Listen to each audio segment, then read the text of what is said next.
I just busted a bit in that thing.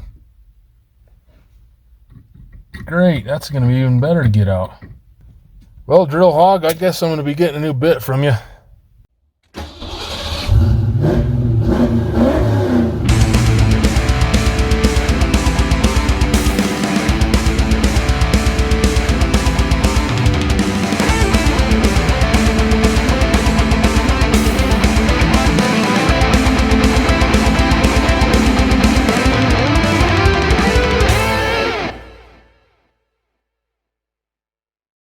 Good morning. I just got outside to start working on Frankie again, and just the flies are everywhere. I caught a couple flies playing house. I got one of them, the other one flew off. So we had a bunch of rain, like within 2-3 days here. There was a lot of flooding. After all the flooding, just the flies came out of nowhere. I got 3 so far, but it feels like there's about 100. All right, one thing that I don't know if this is the official way you're supposed to do this, but I just want to show you how I do this. I already took the trunk release out before I thought, hey, maybe this would make a good video. So basically how I get these out, they've got these 4, I don't know, fins, for lack of a better term, that hold it in. Basically how I do that, how I get them out is just stick a socket over it, and it will push those little fin things in, stick a Phillips screwdriver right down the center. Well, then it goes flying across the garage, but it's out. It's a 3/4 inch socket that I used, and just any, I don't know, Phillips flathead or whatever, they'll go right down the middle of that, you know. Works every time, all the time. Yeah, that's what it does. All right, then to get these back in after you've had your way with whatever you're doing, these just push right in. Now, the fuel door has the 2 grooves in it, so that's the only one that can go there. That's how you uninstall and install those 2 switches. All right, so this next part of the video, I didn't really explain well enough what I'm trying to accomplish here. So when I got Frankie, it's very classic on a Fox body, 87-93, to have the ashtray door broke. They'll sit open all the time. I've seen people put weights on them. I've seen, there's repair kits that you can buy for them on LMR. But I have done this. This now is the 4th time I've done this, I believe. And basically, what I use is the spring out of a Rainbird impact sprinkler, and it works very well. I'll show you.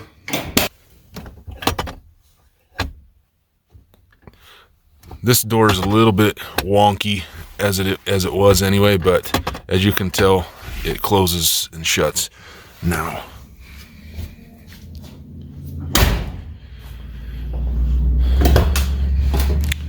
I did the same thing in this car.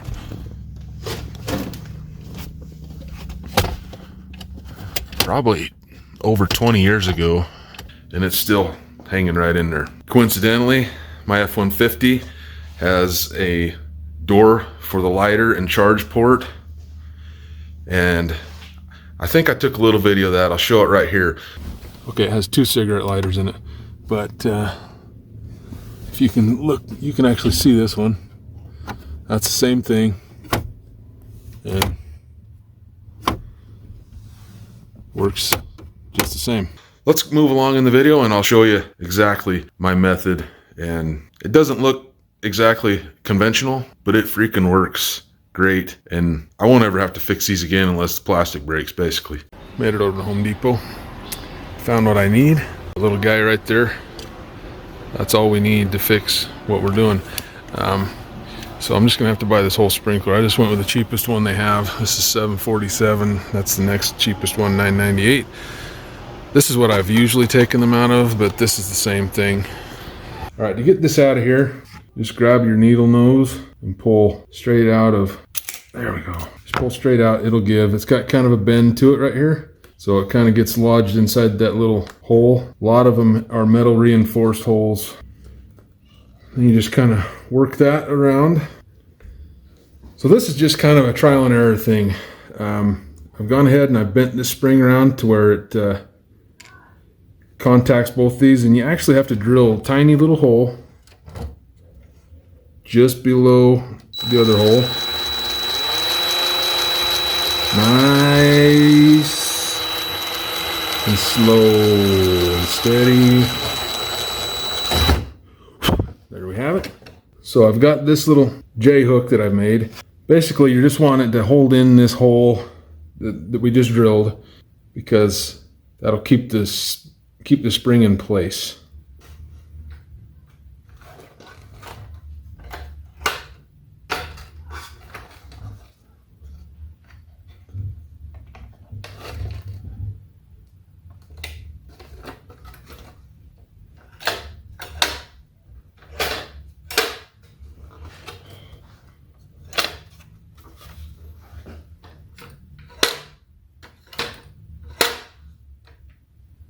She stays shut now.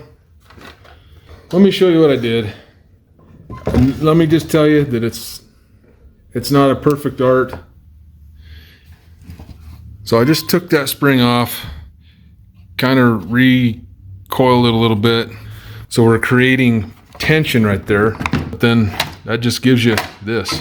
All right, so we've come a long ways so far, and there's still a long ways to go, if that makes any sense at all. Probably not. Basically, I'm preparing the center console for the stereo now, because, I mean, we had to tear the whole thing out. And now I've got 3 things on my mind.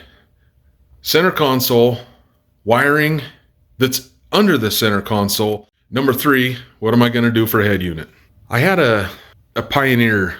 It was a factory stereo, actually for a Scion, but it was I had it in my Toyota for a little while. So I actually had decided that I was going to try to use that in Frankie. I think Meta makes a harness that replicates the stock harness, so you can use it in another vehicle. And so I bought that, but Toyota's double DIN is more like not what I was expecting. It didn't work. I couldn't get it to mount in there. I couldn't even get it to fit in the hole. And you'll see here, I decided to go with a single DIN. You know, Frankie is a low budget project, and it always will be. At this point, again, budget friendly in mind, I decide that I'm going to try to use the JVC stereo. You'll see that I'm able to get it looking pretty decent considering what it looked like at the first of this project. And we go ahead here and prepare the center console to be accepting of a single DIN stereo, and that's going to be pretty much this whole episode here, is just getting the center console right. And the next video we'll get to the wiring. It's just too hard to try and piece that in with this, so that's the direction we're going to be taking. I'm just going to go ahead and go single DIN instead of double DIN. So I'm going to go ahead and send the double DIN back to Amazon, and I'm going to proceed with this. But I got to cut all this out. Not too sure how many radios are still sold that have the 2 knobs. I'm going to go grab my razor knife and get this out of here.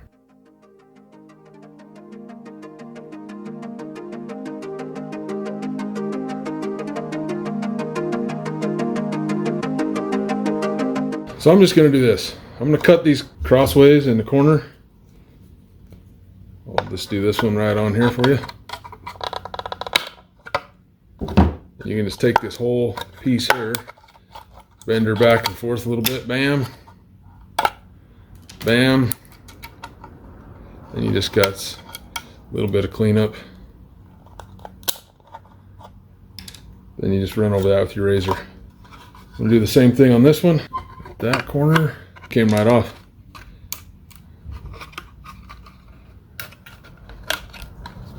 Okay.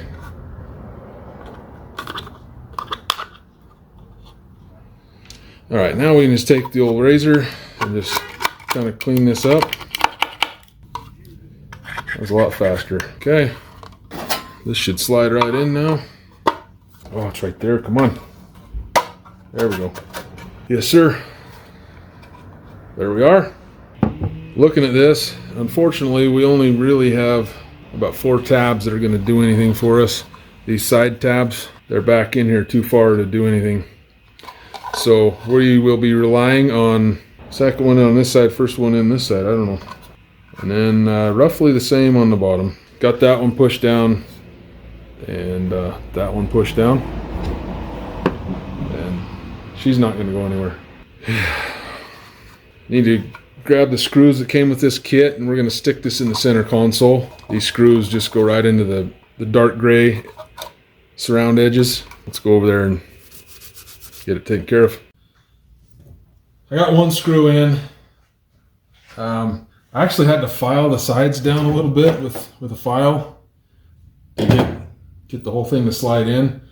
But I'm just going ahead and actually drilling a little pilot hole instead of just key-manning the thing in there. And just running the provided screws that came in the kit.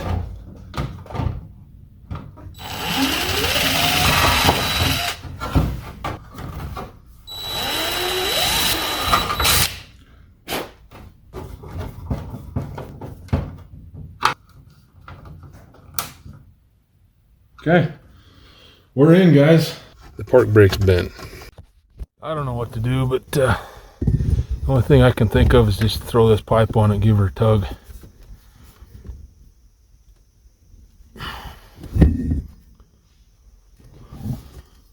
That looks better.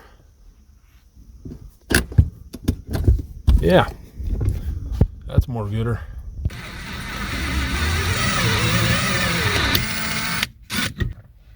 I'm gonna go back to this.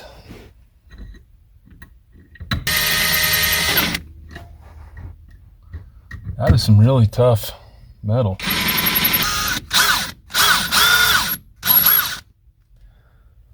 Son of a motherless. All right, I'm moving up to the drill hogs. I've had these for a while. First time I've given them a shot. So these are Cobalt. Again, they're made by Drill Hog. All right, let's go. I can't believe this. What a freaking...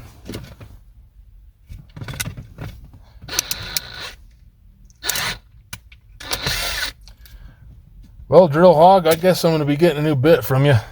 13/64 right out of the chute.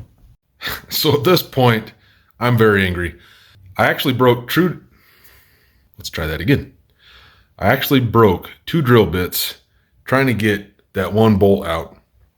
And I eventually wound up drilling out the rivets that hold the bracket onto the trans tunnel. And I wound up drilling it all out in my vise.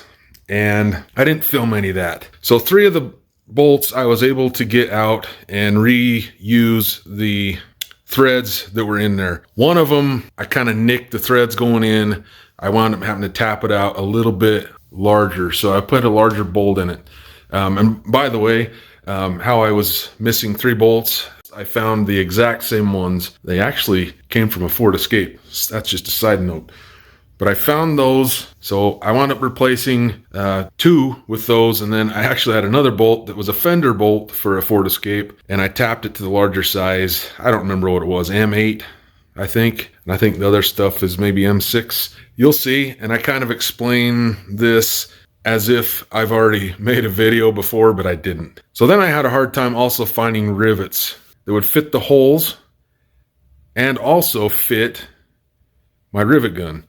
So I wound up kind of rigging it, and I made it work. I just needed to have the center console prepared to get back in the car after the wiring is all completed. I chased out these 3 M6 nuts. These are just welded nuts on the back of this bracket. But this one here, I had to go out to an M8 because it just, well, to be honest with you, I jacked up the hole getting it in there. Those Cobalt drill bits are really sharp, and it just made it too oblong for it to work. Yeah, I opened it up. This is what I had sitting in there. One bolt holding the whole thing together. Unfortunately, going to the M8 is going to require me to make this hole here bigger.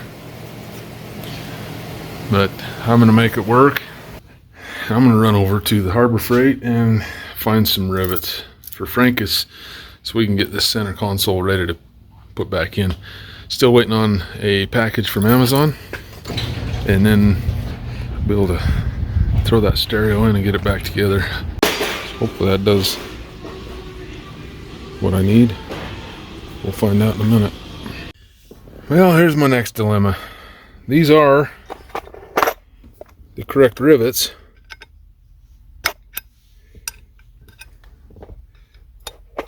but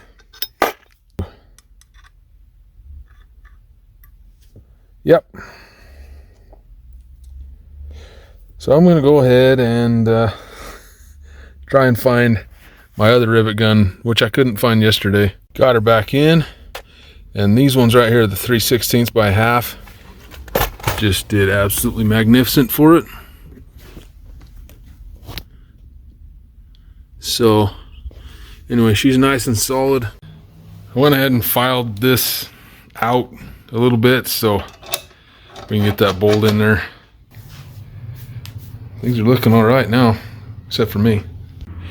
Looks like I'm going to be putting this thing back in. I can't find anything here locally that that I want to put in.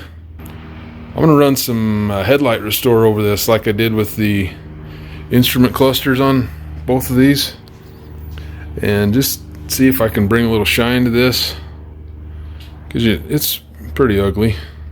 Basically, that's as good as it's going to get. I don't want to spend too much time on it because I'm not 100% sure that it's even going to work all that well. I just went and got a deck off of, well, I found it on the Facebook Marketplace. Guy just lived, I don't know, half a mile away. Got a good deal on it, really. This is a Pioneer. It's got the USB on the front. It's got snaggletooth and all that good stuff. Came with a Durango kit, which, you know, obviously I'm not going to use. But anyway, I'm going to go ahead and install this. One thing I do got to fix on it, though, is had some Scotch locks on it. I'm going to pull these off and put some shrink tube on them, shrinkulator stuff. Got those Scotch locks off and went ahead and put some shrink tube on those. Then it's ready to go in the car. But I done got bit. How did I get bit? By Amazon. I got into one of those order it by 2 o'clock and you'll get it tomorrow things. Yeah, it didn't happen. It says it's coming tomorrow by 10 o'clock. So this will be the conclusion of part 2 of this series. Stay buckled in because the wiring is coming up soon. And hopefully I can wrap this thing up. So next is going to be wiring, putting in the stereo, and then Frankie also needed some bumps. So I don't know how I'm going to fit that in. That might turn into its own episode, but Frankie got some bumps back yonder, and I got to get that in there somewhere. I got to show you that, right? I think you'd be interested in that. Let me know if you're interested in even seeing the subwoofer setup that I have back there. It's actually not 100% done, so I'd have to finish that. Not hard to do. I just need to mount the amp and we'll be done. But yes, let me know. I built the box with a friend. I carpeted the thing myself. So if you're interested in it, let me know down in the comments and I will make a video of it. Otherwise, I'll just show it to you and say, yep, here it is. So anyway, thank you so much for watching. Hit the like, subscribe, all that happy stuff, the bell up top, and you will see my content when it is released. Thanks, and I'll catch you guys on the next episode of the 89 Garage. Peace.